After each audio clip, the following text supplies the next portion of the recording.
Welcome to the EdTech Unpack podcast, where we inspire and equip educators to create learning experiences where we highlight a thoughtful approach to integration of technology as we teach and transform the lives of our students. We're so glad that you're joining us on this episode where we will be diving into all things classroom infrastructure, from what essential technology hardware to purchase to fundraising and everything in between. I'm Desmond, and I work at Richmond Academy, where I'm sitting right now, and I've been teaching here for over a decade.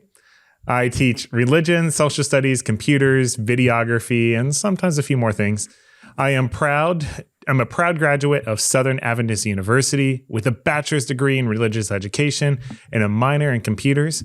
And I have my master's from Florida State University in learning instructions and instructional systems and learning technologies. And I really love helping people to learn how they can fulfill their greatest potential and finding the best tools to accomplish this. My name is Aaron Long, and I work at Burton Adventist Academy, where I have also been teaching for over a decade and now work in the area of development and advancement.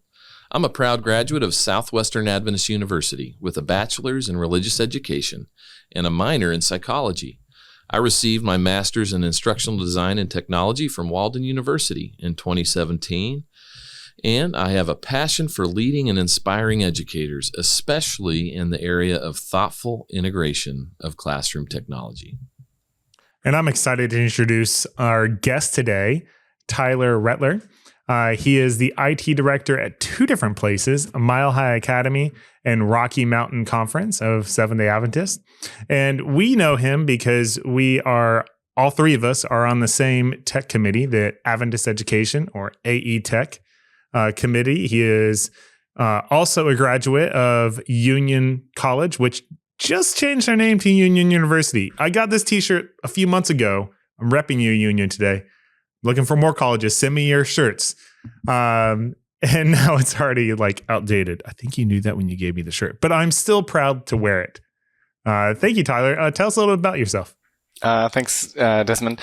Like you said, So I'm IT director at the Rocky Mountain Conference, and in that role, it covers IT director at one of our larger academies, Mile High Academy. So I've been working in kind of the ed tech space for a little over 10 years now, in some form or another, and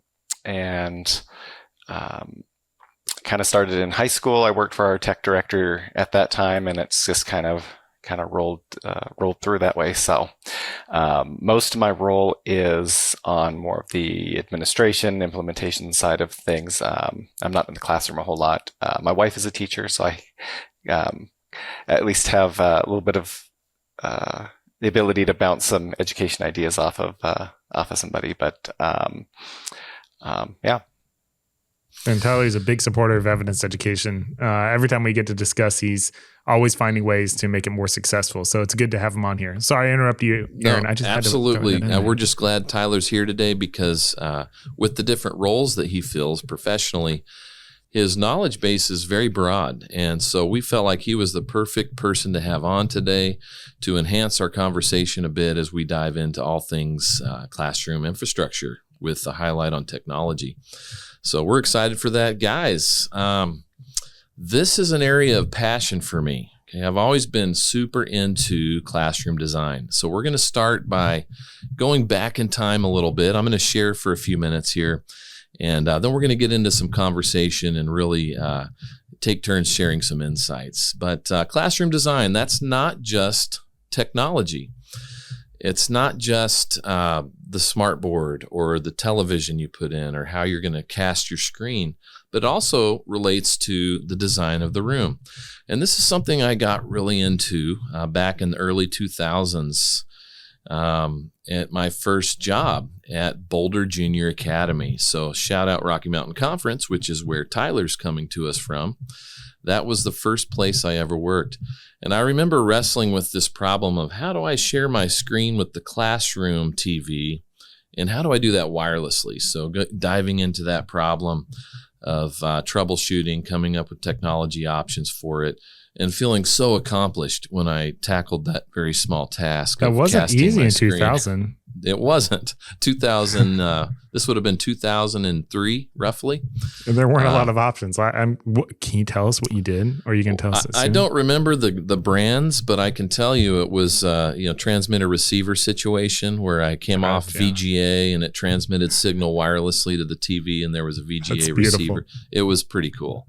I thought it was pretty neat. So I would loop, end of day announcements to the class. It's gotten so much easier now. It sure has. Yeah. And that's something that's also allowed us to focus on, other things. And when that's easy, there's obviously more difficult things we tackle. So that was my first experience in how do I transform my space and be part of that process. The second opportunity I had, and we're going to share some pictures here as I'm talking, was at the Prescott Adventist Christian School, a small school where my wife and I taught for 3 years. I was the 3 through 8 teaching principal. She taught pre-K through 2, 2-room schoolhouse. And when we came, the school was in desperate need of a makeover, meaning it didn't look anything like the pictures you're seeing here. And so when you have no money and just a dream of what something can become, you have to cook up a plan, which is what we did. And so we're going to talk through that process here in a few minutes. But I remember being so excited because Apple had come out with their screen mirroring technology. And that allowed me to say, wow, how can I use this in the classroom? And so the classroom we came up with, both of them really were built around screen sharing in collaboration centers. And so that's a preview of what that looked like. The next opportunity I had, fast forward a few years, was here at Burton Adventist Academy, where I taught 6th grade homeroom, taught math. And when I came, it was another situation where I said, man, I just want to start over. But bigger room, more resources needed means more money even than the last situation. So this is the first opportunity I really had to come up with a highly detailed budget, determine how are we going to raise the money. And we'll share some pictures here of the classroom that I cooked up. And over the course of about 3 years, raised roughly $10,000 to implement similar concepts to the first classroom we shared in Prescott, but really built around collaboration centers more heavily. I read a book at that same time called Make Space by John Wiley and Sons that was actually based on concepts from Stanford's D School of Design. And so some of the premises there were, collaboration centers, flexible seating, whiteboards for collaboration, and then the infusion of technology, screen mirroring centers. So kind of, again, borrowed the Genius Bar concept from Apple and implemented that throughout the classroom. And what a fun process. And boy, I had fun teaching math with that setup for a number of years and just really had a blast. I saw the power of classroom design to impact student engagement, student interest, and that just really drove me to want to further explore and further share how other teachers can do the same. That's awesome. And I think it's cool. Like, all three of us we're nerds. I'm including you in that. And so like getting new toys, new tech, it's always fun, exciting. Oh man, it's so much fun. I got to like stop myself from like looking for new things because when I get one thing, I automatically want more things. And it's a sickness. Maybe some of our audience has a sickness. Right? Love it. I love it. Right. And so, but whenever I hear people talking about like getting new technology for their school or even their personal life, my first question needs to be is the why. Like, what is this going to do to accomplish? Like, what is it going to accomplish in their classroom? How are they going to be able to use this to make their classroom more efficient or to teach their students better, improve the instructional experience? The screen mirroring is a great example where tell me if I'm right or wrong, but as you were describing that, what I was getting you tell me the why is it helped to increase classroom efficiency, right? And that's really important because that allows you to do more instruction and not interrupt instruction. And then it allowed you to be more flexible with your instruction. and use more resources. I'm sure that you're using all sorts of websites and different math tools. And so, that kind of infrastruccer, you had a why, and then you looked for the solution. No, you're exactly right. Yeah, sorry to jump in there, but I'm going back in time, and you're actually making me think about what was my why at the time. And I can tell you what it was. It was in a multi-grade school. If you've never had the privilege of teaching multi-grade classrooms, you're always regrouping kids. You might have third and fourth together over here and fifth and sixth, but sometimes you're mixing kids across grade levels even further. But what it allowed me to do with 4 mirroring centers around the room is have grade level groups where I, with my iPad, could walk around the room and share my screen with one group, and then moments later be sharing my screen with a different group. And so it didn't disrupt the regrouping. It really facilitated that in a different sort of way. And over time, taught the kids that process. And so we'd have a lead student there that was helping tutor the rest of them as they're working together, whether it's math or something else. And so being able to foster me as a teacher, best communicating with students in my flow, but then also allowing them to take the lead themselves. So, man, what a great memory. I'm going down, memory lane here. That's cool. Because I have talked to teachers and principals and stuff who, Aaron and I, we at a big conference almost a year ago now, we set up a booth, and the purpose of it was to talk to teachers about how they can bring production and stuff, media into their classroom and instruction. And so we talked, we get asked a lot about like different tools and resources. But I have talked to some that don't have the clear why. They just saw it successful somewhere else. And like, what does that do for you here in your environment? How are you going to implement it more than just the tech itself? Well, I appreciate you diving into the why there, Desmond, because that always sets the stage, helps you remain focused on the importance of what you're doing. And as we Tyler, did you have something? Oh, yeah. Well, yeah, if I can just add into that why, that can help drive that planning so the implementation can be a little more deliberate. I've seen several schools kind of do what you say. They see it, they go, oh yeah, this, whatever it is really cool, or it's really neat. We see another school doing it and succeeding at it, but without having that deliberate why and how this is going to improve the classroom conversation. I've seen several schools end up kind of getting technology, throwing it at their teachers, and it hasn't really led anywhere in the classroom to improve that situation. What do you think is a way, like, for a school administration to make that more efficient, to make that actually work? I think a piece of it is making sure the teachers are actually involved in the discussions of what's being planned and why, but also partly casting that vision to the teachers of this is the overall big vision, big picture piece of this. And also down to some of the smaller pieces, just like for administration to say, hey, this is kind of our vision to see this, how this implements in your classroom and how this can help you.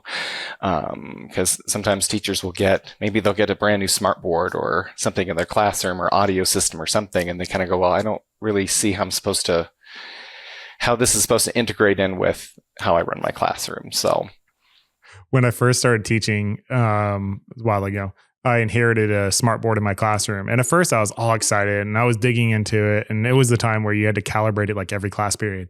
You had to calibrate it all the time, which really got in the way. And I was using it and I was getting like, I just couldn't find the value. And of course I was all into the technology, but from my classroom, for my instruction, I couldn't find it. And so I ended up buying a cheap wireless keyboard with a touchpad on it. And I could walk all around my classroom, and I use that so much more than my smartboard. And the technology was already there, and I probably would have said yes if they, offered to buy me one. But it surprised me how much cheaper piece of technology works so much more for my instruction. I'm seeing a connection here, Desmond, too. We had a recent episode on classroom assessment, and if you recall, something we highlighted is classroom management. Yes. And I'm picturing you walking around with your keyboard and a wireless mouse pad and like trying to work as you're what? You're engaging with the kids, you're monitoring them, you're supervising, and you're not remaining static behind the desk. And that's so important here. What we're talking about today, these are the tools that allow you to do that, is to become I didn't mobile. I didn't like having my back to my students. That was a big part of it. I just didn't like that feeling. So And what I you lost guys have them every time I shared turned my here, back. we're talking a little bit about what allows this to sustain, and Tyler had some great thoughts he shared there about communication between administrators and teachers, and what I'm hearing is coming up with a common vision for where you're headed, so that you don't get partway through it and then, as you've mentioned, boxes in the closet and nothing comes of it, or you don't know how to use the tools you've just purchased. And so having a written plan, we're going to segue into this. So key to have a written plan. I've shared with you all in the show notes, in the description, a link to a document called Sample Classroom Improvement Plan. Again, this is something I cooked up and have used a couple times. I've shared it with many schools, had lots of other teachers take and adapt this to their own use. So do what you want with it. It's yours to play with. It's just a simple reference here, but it has at the foundation the concept that having a written plan with a specific budget is so key and foundational to fundraising or to implementing new purchases, whether that's from an existing budget or from fundraising. But what I want to highlight just for a minute here is the importance of being willing to be part of that fundraising effort. Guys, I've found personally that it is way easier to have a pitch, to have a written plan. You pitch it to administration. You're requesting money that you're then going to be willing to go fundraise, and the money's not yet in hand, all for school improvement.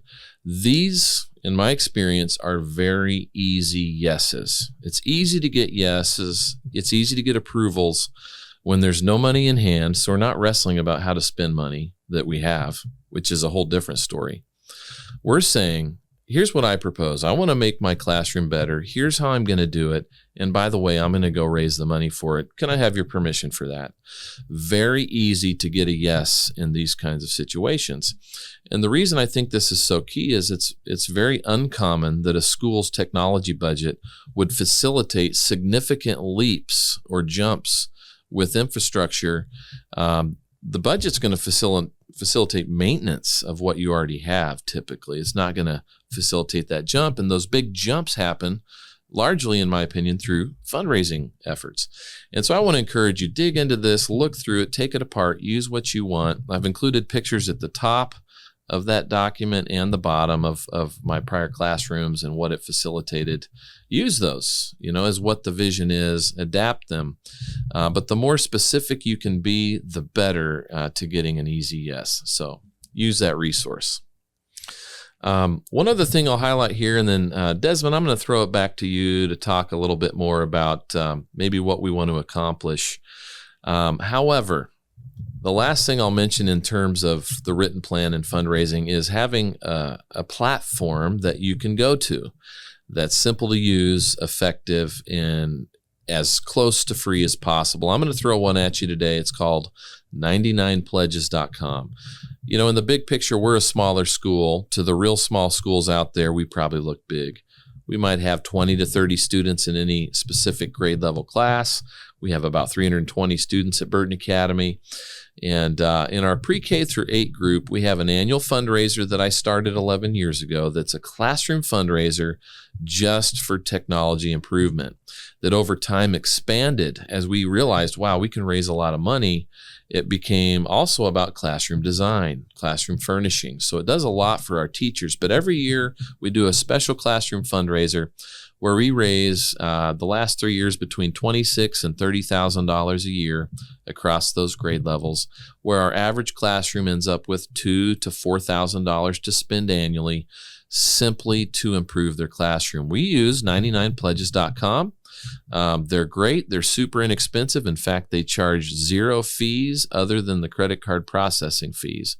Check them out. We're not going to get too in depth on that today, but I do think it's nice to have a starting point to say, boy, if I have a fundraiser And for reference, we do a fun run that we host and do in-house. What's a platform I could use to facilitate that? 99 Pledges has been fantastic for us.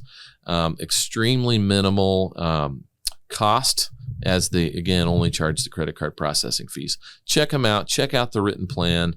Start to dream a little bit about what you want in your classroom. Write that plan and think about the fundraisers you're going to do to help get there. Aaron, I know you're not wanting to talk a lot about 99 Pledges, but I've never used it. Tell me, I think there's good reasons. Why would I use that instead of GoFundMe? So in short, 99 Pledges creates microsites for each of your students. And so the whole focus of that fundraising model is parents sharing over social media. And let me tell you, it works. We used to do written letter campaigns. Many schools have. You do, hey, kids, bring in your addresses. We're going to write letters to your friends and family. And we're going to ask them for money. School. Oh, man, what a beatdown, right? But guess what? It's effective. This is the new version of that. Okay, every student has their own page. There's a picture of them. There's a write-up about what they're raising money for. They have a unique link so you can see how much money each student has raised. So we got the prize cart thing going. We go around to the classrooms and reward students with little trinkets and candy and all the things that, probably you guys, I remember as a kid doing that, getting the prize cart coming through for our big fundraisers with, you remember the magazine sale thing that we used to do in book sales. This is simply the modern version of that. And every kid has a shareable link. And I'm just telling you, the money pours in. It's pretty amazing. That's cool. Yeah. And it's looking like some advantages are that it's going to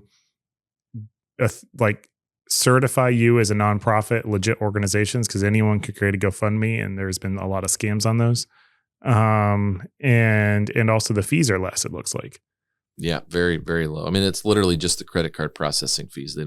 They don't charge anything for their platform as of the time of this recording. I'm looking forward to getting into the discussion, so I'll be quick. I'd already talked about the why.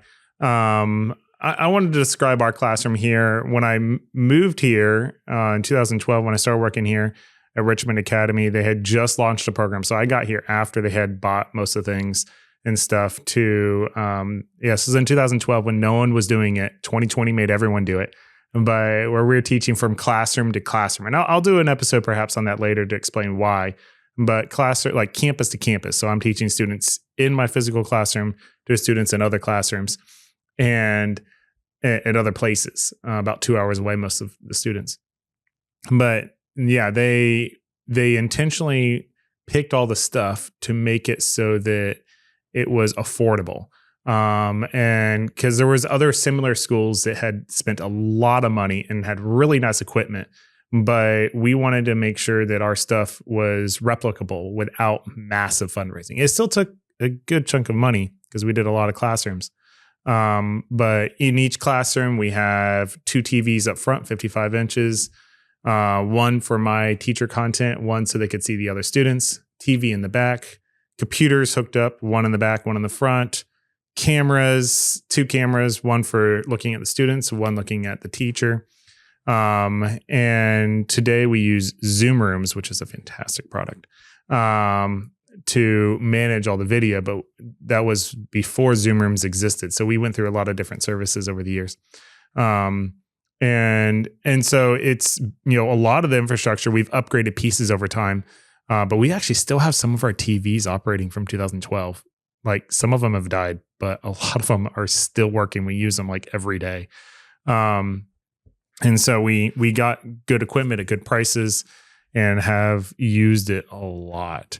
In a future episode, I'm going to be going through a fundraising journey about a film and stuff that I made, and that's coming. And I'm excited to share that story. I'm waiting on a few things to show you and stuff. But a couple years ago, I started teaching photography, videography, and we had no equipment. And so like literally I had old smartphones that could barely take pictures. And so of course I needed equipment. So I brought it to the board for $5,000 and to buy a few cameras and some other equipment. And then our conference representative, which is kind of like your district, if you're not familiar with it, overheard and is like, well, we actually have a conference technology grant for that exact price. Send me the information, we'll do it. And so I thought that was really cool, is that, not every conference has that. Most of those kind of grants you can't continually ask every time.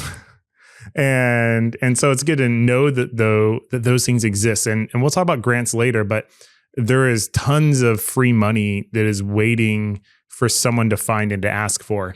And it can come from all sorts of places. And after that experience and then getting another grant this last year, makes me want to go and search for more grants. Because we got $15,000 in grants to fund that class. Yeah, that's awesome. Yeah, I'll add, I've talked to some organizations that have grants available to schools, and some of them say, we have this big pot of money we've budgeted for grants, and either no one's asking or they're being very conservative in their asks. So the organization might have this $100,000 pot of money and schools are asking for $1,000 or $2,000. So unless the organization is giving you guidance like, oh, don't ask for more than this, it'd be good to ask for what you actually need. And the one that I asked for, which is VersaCare, which is available to Adventist educators or Adventist schools and churches. They tell you, here is how much you can ask up to. And from what I understand, like, they want you to ask that amount. Mm-hmm. Like, please ask for the full amount. Don't be conservative. And I hope I'm not misspeaking VersaCare. Well, we've been blessed by VersaCare as well at Burton Academy. But what I hear you guys saying is, shoot for the stars, right? Dream big, go big with your ask. The worst thing they can say is no, or, hey, how about this amount instead? And get you started. Hey, let's launch into this if you guys don't mind. I'm actually really excited here to get down to some nitty gritty. We have a few talking points that we just want to dive into. Tyler, I'm going to throw this one to you first. All right. This is a debate, but as you think about all the things you'd want to put into your classroom. All right. And by the way, we're not talking about teacher devices student devices today. 1-to-1 iPad schools, 1-to-1 Chromebooks, whatever the case is. We're going to assume that's part of your IT department structure. That's not the focus for today's episode. It's all the other stuff that you might have say in, such as TV versus projector. Wow. This has probably changed over the last few years, but Tyler, let's start with you. What is your take on this? What do you recommend? If it was you outfitting a room, what would you do? Sure. Some of it's come down to price, but flat panel displays have come down in price so much the last few years. It's getting harder and harder to justify doing a projector. The TVs are even some commercial level displays, which are designed for a little heavier duty use. They're designed to be on all the time. Even some of those have come down in price to very affordable levels to compete with projectors. One nice thing is they're not competing with the lights in the room and the sun coming in the windows and the glare, and they're not, assuming they're mounted properly, you're not going to have, a kid bumped it and now it's crooked, or with projectors, I had classrooms all the time where students were trying to help because the teacher couldn't find the remote, so the kids were jumping up trying to hit the power button, and then we had projectors pointing all kinds of different directions. Just the ability to get like a 55, 65, even now like 75-inch displays pretty inexpensively has really changed that. I had one of the schools I support just pulled out, about 2 years ago, pulled out all their projectors and replaced them with panels, and it's worked really well. It's made it it's just a nice bright display. Projectors still work a little better, especially from a cost perspective, for larger display areas. But for a normal classroom, I think if you can, a TV, even a TV on a cart, if it's hard to find a spot to mount one, works pretty well.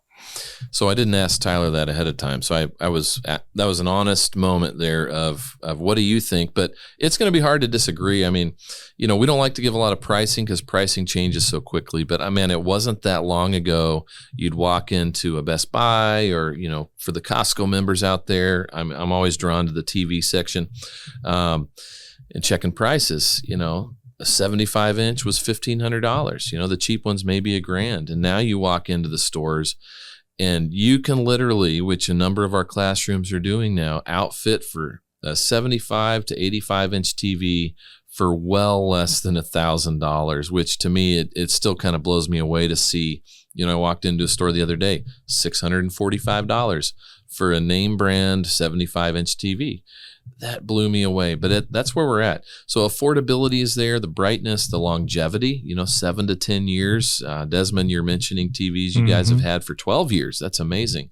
Yeah, I'm looking at one right now. I'm pretty sure we bought that one in 2012. It's on almost incredible. every day, and it's a Samsung. It's been rock solid. Just not the cheapest, but budget consumer TV. That's right. Rocked. So do you have any disagreement there, Desmond, with the consensus developing of, hey, how Not can you at not all. look at TVs? I was just looking up 85-inch ones, which are now the new ones, and almost everyone I see is $600 to $850. And I don't think, unless you have a really big classroom, you don't need it that big. I would think a 65-inch would be, because if it gets too big, it's actually, especially the students in the front row, it's hard to see, because it's outside of your peripheral. So if you have a student who's 4 feet from the TV, if it's too big, they're turning their head back and forth all the time. And so I wouldn't feel like you even need to have the biggest TV. I think the times when you need a projector would be the rarity. Mm-hmm. All right. Hey, I think we have a very strong consensus. Let's jump into audio. When you're showing those videos, which is obviously a common occurrence in almost any setting, whether it's math or science introduction videos or history, so much video-based content now, you want to be able to hear it well. And I remember not too long ago, trying to tackle this in the most streamlined way possible. And the best solution at the time was a receiver. For those of you not familiar, it's the big box that the speakers plug into for surround sound. And you'd put those wires all over and hang your speakers up. And then you'd plug your devices, your DVD player back in the day, and your computer would plug in there, all your different inputs. And you would change your input. You'd have good audio for all of them. That would run along cable up to your TV. Now, I truly question, is that the best solution? Is that necessary in the days of sound bars? So, Desmond, let's start with you on this one. What would you do today if you were outfitting a classroom? What would you do for audio? Simple. That's my first start. With all these technologies, if you're listening to the podcast, you may or may not feel confident in your technology. But we have always tried to make the stuff as simple as possible, because if it's getting in your way or it doesn't work, we've all had those experiences. We spend 30 minutes trying to get something to work for a class period, and everyone's frustrated and you get no instruction done. Avoid those the best you can. So the complicated receiver, put it in your house, enjoy it. I'm looking at a $100 Vizio sound bar we bought a couple years ago. I think it's got 2 inputs. So if you have more than one device, you can hook it in there. It's super simple. It works great. If you have it, there's a little combo you can do to make sure it doesn't automatically turn off, which is the one buggy part that I found annoying. But it's easy to fix, some button combination. Make it simple. Otherwise, it's going to get in the way. Agree. I'll just jump in and say, how can you not look at sound bars? It's one cable. Yeah. You power it on. Don't get the sub. You don't need the sub. Don't get the sub. So in a case in point here, so my wife, she teaches first grade here at Burton Academy. And, her room is pretty tricked out. Okay. She has a very supportive husband in the realm of technology integration. And so room looks great, tricked out with technology. Well, we recently converted her from a receiver with surround sound to a very inexpensive little Bose sound bar that was $130 on sale. and it's small footprint, and man, that thing it pumps it out. It does an incredible job. Tyler, what are your thoughts on audio? No, you're right. And some of that is just deciding or figuring out too what's on the TV. If it's the occasional short video clip, you might not like the built-in speakers might even do okay. I mean, I remember back when I feel like there's never been a projector with great speakers. It's always some tiny little, barely a speaker in there. Most TVs, they're not amazing, but for short-lived video clips, it would work. But yeah, those sound bars it's just so easy. Just stick it there, plug it in, and you're good to go. One thing I'd add, especially just to go back just to the TV piece too, is one thing to think about is thinking beyond just the single classroom too, and trying to standardize on how is everybody hooking up to these.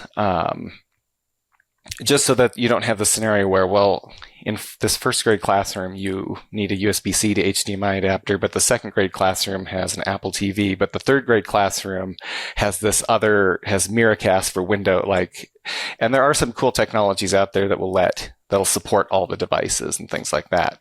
But just thinking through that thing so you don't end up with kind of a mess with that. And I'll add for classroom audio too, for especially some of the younger grades, some classrooms do have distributed audio systems where there are speakers in the ceiling, and it's not like a consumer system, but it's a little one, and the teacher has a little microphone and stuff. A lot of those have inputs for video output as well for pulling sound in. You got to have someone that knows how to set that up for sure. That's right. Yeah, you got to have a Tyler around. That's a good point. Yep. One more note on classroom audio, especially with some of the newer sound bars and things out there that have Bluetooth. And a lot of this is a classroom management issue too. But if you have older students, especially middle schoolers, I have seen several schools where they've discovered, there's some speakers, Bluetooth speakers that don't have a pin securing them. And so they've thought it was hilarious to connect to those and start blasting music into random classrooms throughout the day. Like I said, kind of a classroom management issue. Probably shouldn't have their phones out in the middle of the day and everything, but just something to think about if you have devices that have any kind of unsecured Bluetooth on them.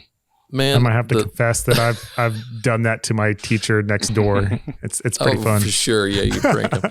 But listen, I'm laughing over here because don't the junior high kids get blamed for everything? But there's a reason for that, right? As a junior high teacher, junior high math for years, I love junior high kids, but Tyler's spot on here. You got to secure it. You got to be pin access because they will be broken into it at any moment. So awesome. Hey, let's talk about document cameras real quick. We have another episode. Listen, if you want to dive in and see what Desmond and I think about them and use cases and even see some of our recommendations, queue up that episode. But today, Tyler, ask you this question. Who do you think, in terms of teachers, who's a target user of a document camera? It really a lot depends on the teaching style. I'd say definitely a lot of elementary teachers because they can have that storybook as they're reading along, things like that. And we'll get to interactive displays here in a minute, but I know a lot of teachers who like to just, as they're going through their worksheet, instead of the complicated trying to scan it and annotate it and everything, some of them just like to throw that document camera up on their desk and just, okay, let's go through this worksheet. There are some really cool document cameras now that have macro capabilities and stuff to really get close to things. So it's hard to say one specific use case, but any classroom where you'd want to show something on that screen. I know art teachers use them all the time to kind of demo things as well. Good point. Yeah, good thoughts there. We're going to keep it moving because we have a few other important points to hit here, and we're digging in. Interactive displays. Tyler touched on it there. I'll just kind of lead out on this one and then get you guys' take. But and we do have a future episode. We're going to dive into this further. But I want to just start it this way. So an interactive display, different kinds of those. You can have ones that are very quick and responsive, some that are a little slower and laggy. So there's quite a discrepancy in types of interactive displays, but the concept being that you can touch and interact and write on them. And an example would be my wife's first grade classroom. She has a main classroom monitor for showing videos, things that are just consumption-based or presentation-based, going through slideshows, things like that. And then she has a cart-mounted interactive display, so it's low to the ground. It's approachable by students or teachers. That's directly interactive. And so she uses it heavily for math and things like that, language, where students come up, take turns trying things out. They're very engaged. I have some incredible videos of her kids using her interactive board. And so I did want to just highlight that you might be in a setting where you're not picking between, which one do I do? Do I do the interactive board or do I do just a big TV that's not interactive? You might actually want to consider both. So, guys, what do y'all think about this topic?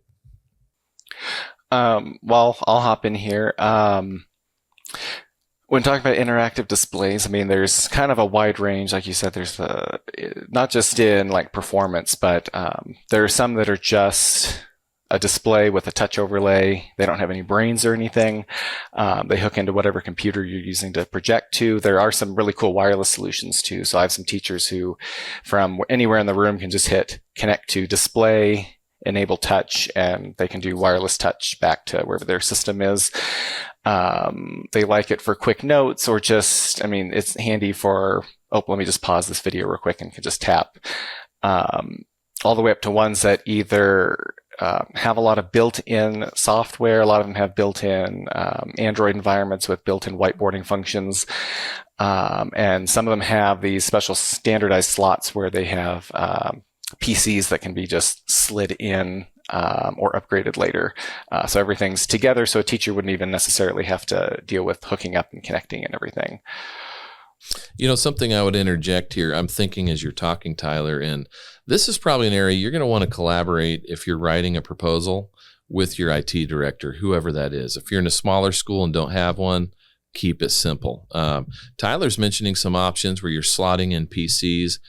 As a recent shopper for boards like this, my 2 cents would be if you don't have full IT support, keep it simple and go with an integrated unit that does have an onboard brain, it has an app infrastructure, so you're turning on the TV and built into the navigation is access to their app store, and you're not having to fiddle with components and worry about what computer to buy and slot in there. Keep it simple if it's just you or you have limited support. If you have an IT team, you need to get their buy-in with the product you're proposing. And I would disagree with you a little bit there.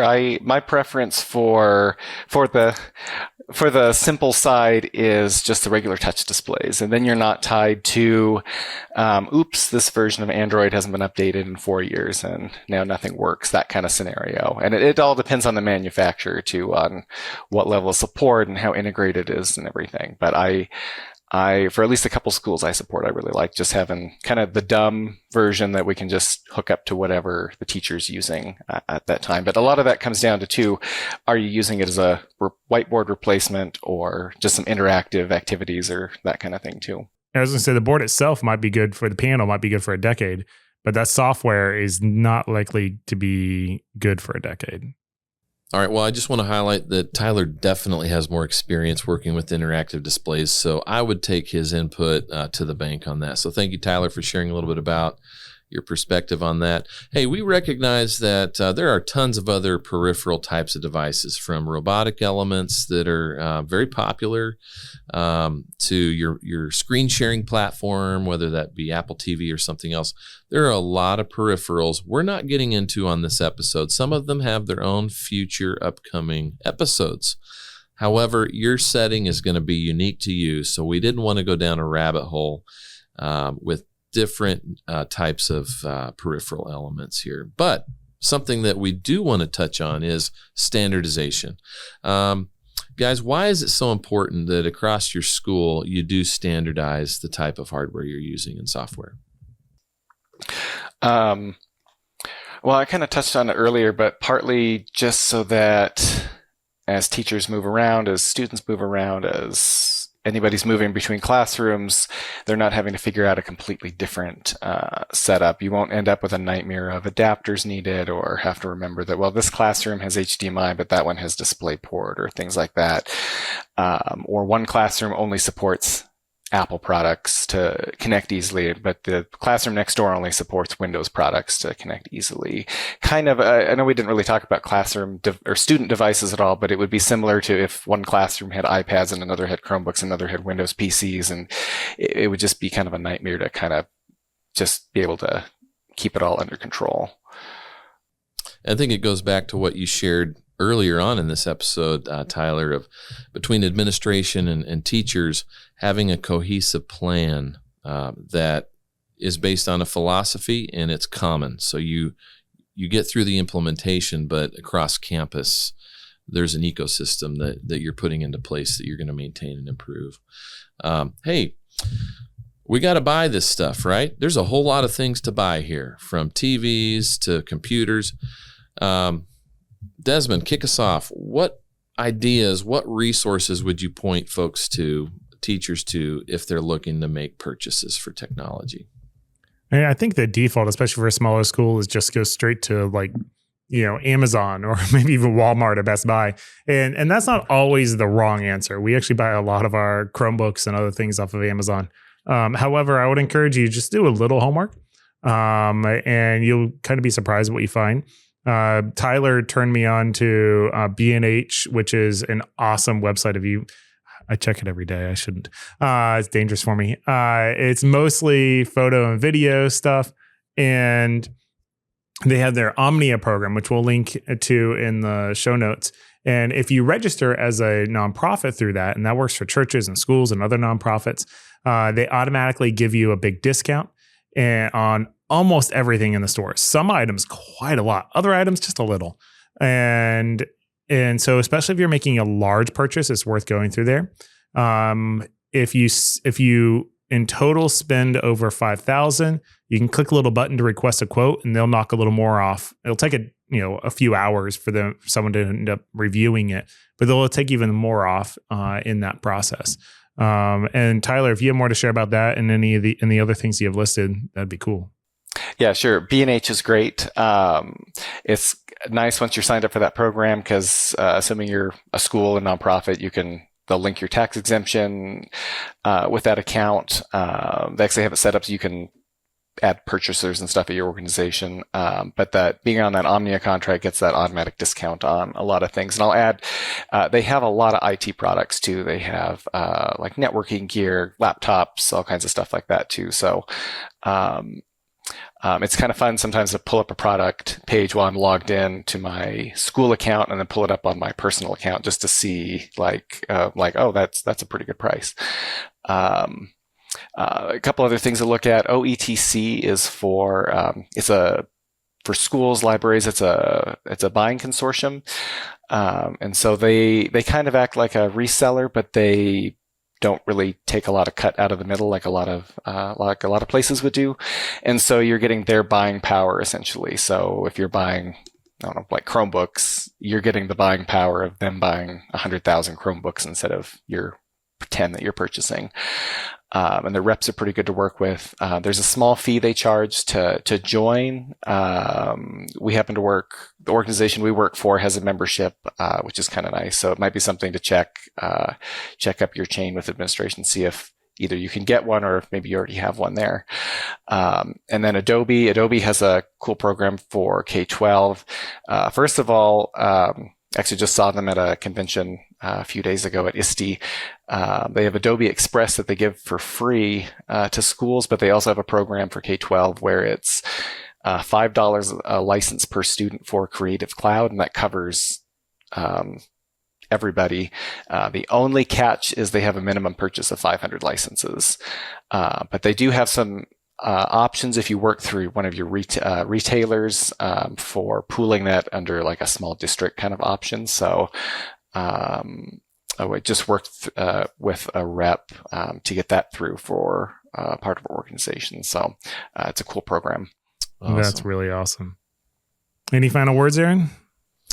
Those are a few we touched on. Others come to mind. We're not simply recommending these resources as the only place. As Desmond highlighted, sometimes you start with Amazon and you end up at B&H. Maybe you're using CDW or one of the other platforms to purchase. Really, the goal is simply that you develop a process for it. If you're creating a larger implementation, it's helpful to develop relationships. That's one thing I think we've all enjoyed about B&H and what they've been able to do. So really, if you got something working, stick with it. If not, check out one of these shared resources. For sure.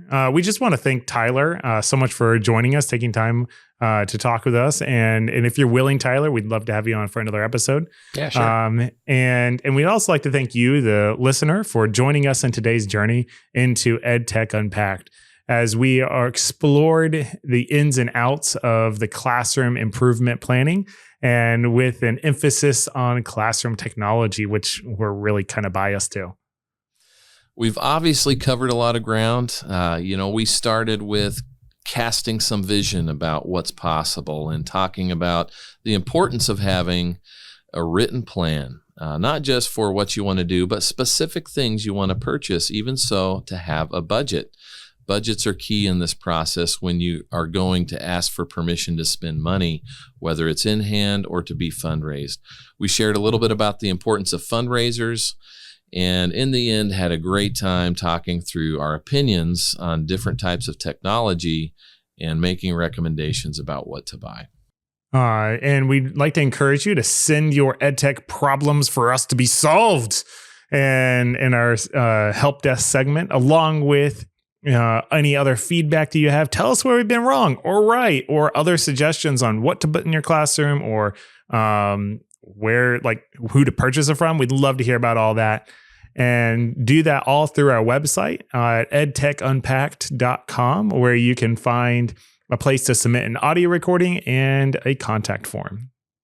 When we cover a lot of ground like we did today, we certainly understand that it can be a bit overwhelming. But remember, God has a great purpose and a place for you in His plan, and we are stronger as we journey together, striving to give our best for the calling of His Spirit. May we always lend a listening ear to our students in need. May our attempts to engage students through technology never interfere with our calling to minister to the heart and soul of students in need. And remember, there is no substitute for great teaching. It's not just about the tools and technology used, but how you foster meaningful relationships with your students to transform their lives. We hope to see you next time.